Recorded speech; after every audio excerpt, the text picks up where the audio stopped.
Hey, Nick Peterson here, and got a question for you. If you think you're data driven and you think you know how to use numbers, I encourage you to listen and answer some of these questions. Okay, the first, imagine you go to get your blood drawn. You want to get some blood work. You're not feeling great, so you go get some blood work done. And blood work comes back, and some of your values are a little bit out of range. What would be healthy range? Should you change your behavior? Let's say you're at a mastermind of a whole bunch of people in the same industry as you, and you all throw out your revenue numbers, and yours is lower than most of theirs. Should you change your behavior? These are good questions. These are things we run into, right? Because we're looking at the data. We're taking measurements and looking at data. Let's say you step on the scale. You've been dieting for a while, but you haven't weighed yourself. And you step on the scale, and you're still 10 pounds heavier than the ideal BMI. Does that mean you need to change your behavior? Right? A lot of times, people think they're being data-driven, and they modify their behavior based on that single arbitrary number. The problem is this, and it's a pretty big one. That is a single arbitrary number. It's a snapshot in time, right? It's a still picture. Life is a moving picture. Whether you like it or not, it is a continuum.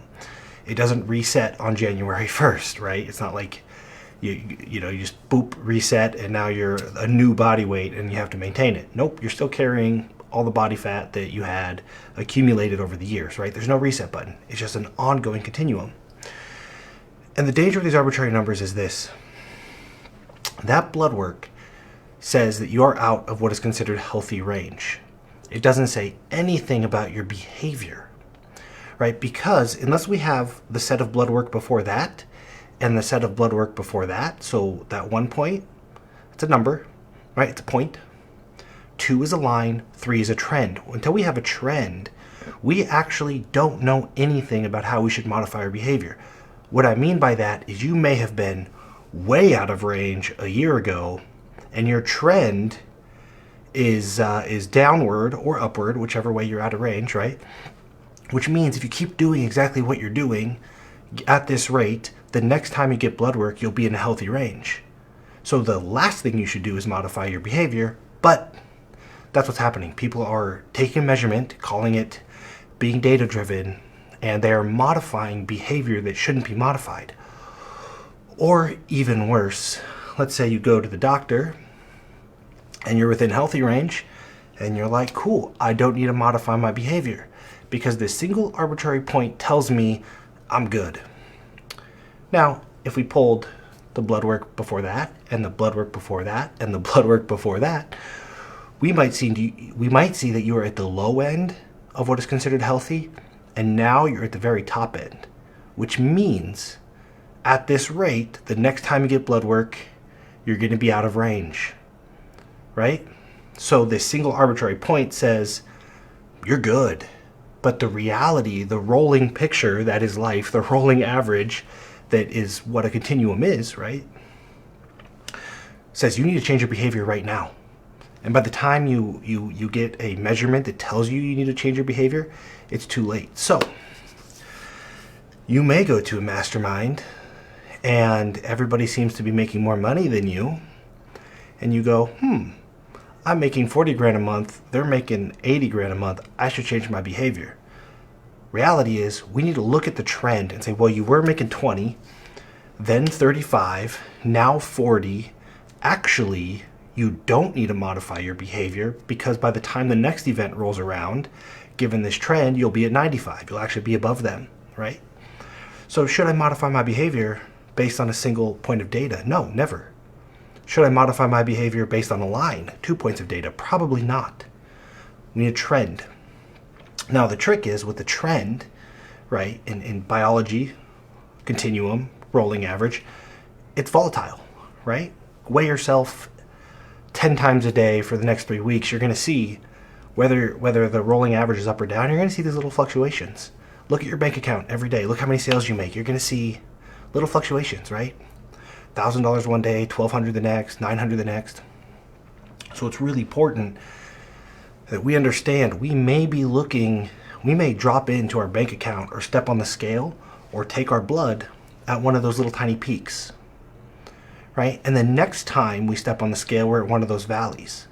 The average is somewhere in the middle, but what we've done is we now think this is the trend, which it's not, right? The trend is that average line, that rolling average through the middle of somewhere in between the peak and the valley.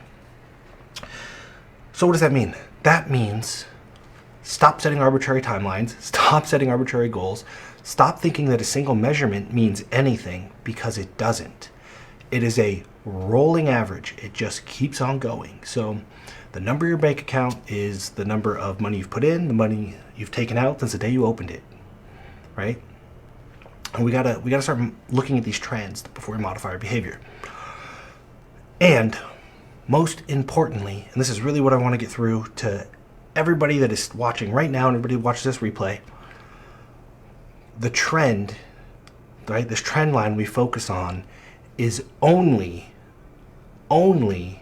you relative, your position relative to your position before. It is not your position relative to that competitor over there, or your position relative to that guy that just posted a picture of his Lambo on Facebook, or whatever, right? It is where you are now relative to where you are before. That is the trend that matters. Nothing else does. One, everybody lies about what's going on anyway. But two, we only want to know how we need to modify our own behavior. And the only way to know that is to watch the trend, right, from our previous position to our current position with multiple data points, right? We don't make decisions based on, the more data points, the better, but we don't make decisions on each individual data point. You gotta let stuff run. You gotta figure out what the trend is and how our behavior can modify that. So next time you jump on and go, oh, somebody's making more money than me, I need to change my behavior. I need to change my business model. I need to change my plan. Just stop and look at the trend, because it's possible that you don't need to change anything at all. You just need to let time pass. You need to keep doing what you're doing, right?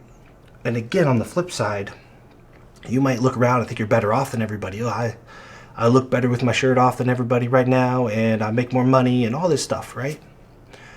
But if we don't know the trend line, then we're not going to realize that it's just a matter of time before we no longer look so great and no longer have so much money, right? Single arbitrary points mean nothing. That's a big danger with Facebook. It's a big danger with social media. It's like a lot of these people, like, look at my Stripe screenshot, look at my life, and then they disappear. But we never see the disappearance. We just see that one single point in time. And for some reason, we modify our behavior based on what they're doing, which doesn't make any freaking sense at all. Hopefully that's useful. I really hope you think about that at least. You don't have to do anything. Just think about the difference between an arbitrary point, an arbitrary number, a line, and a trend. And you should never modify your behavior based on a single measurement, ever. Right? Because you might be out of range, but at the current trend, you'll go right into range. You just need time.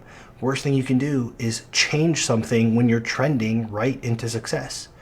And again, on the flip side, if you're sitting in what is considered success to you, but you're trending out, that single measurement will keep you on the course. You say, oh, I'm successful. I'll just keep doing what I'm doing. But you don't recognize the trend is downward, and you end up doing what you're doing right into failure. Rolling average, arbitrary numbers. Think about those things. If you need help, let me know. Drop a comment. I talk about this in the book, bumpersbook.com. It's really just about all of this. And there's some graphs and stuff that kind of show you this volatility and how to measure it and manage it and all that stuff. But that's what I want to share with you. Nothing matters. Nothing. And it's tough for people because Facebook, Instagram, all that crap. Masterminds, whatever. Nothing matters but your position now relative to your position before. Right? Your position now relative to your position before. You are either getting better or you are getting worse or you're staying the same. But what that person over there has nothing to do with your behavior and how you should modify what you do day to day. Cool.